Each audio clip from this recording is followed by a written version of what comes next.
என்ன யூடியூபர் என்னமோ கையில் வச்சுட்டு தவம் பண்ணுற மாதிரி நிற்கிறீங்க. அதாவது fibre rich protein rich food தான் எடுக்கணும், அதாவது கார்போஹைட்ரேட்டை குறைக்கணும்னு சொல்லுவோம் இல்லைங்களா. ஆமாம். ஏதாவது ஒரு அசந்தர்ப்பமான நிலைமையில வெளியில போய் சாப்பிட வேண்டியது இருந்ததுன்னா ஓகே, அது ஒரு சின்ன ஹேக் எப்படின்னு கேட்டிங்கன்னா, முளைக்கட்டுன வெந்தயம் ஓகே, இது ஒரு புடியும். அப்புறம் நெல்லிக்காய்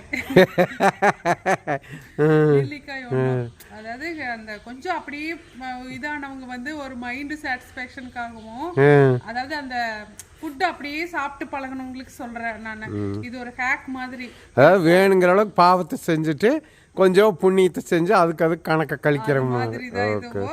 எம்டி ஸ்டொமக்ல இதை சாப்பிட்டுட்டோம்னா அதுக்கப்புறம் கொஞ்சம் உங்களுக்கு அதாவது அந்த ட்ரைக்ளிசரைடு ப்ராப்ளம், அந்த sugar spike problem, weight loss இருக்கிறவங்க இவங்களுக்கு எல்லாம் பார்த்தீங்கன்னா கொஞ்சம் மனசாந்தி, அவ்வளோதான். அது கொஞ்சம் ஹெல்ப் பண்ணும்.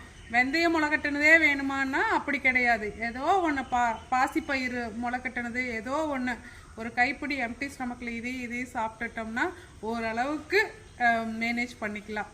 Okay, thank you.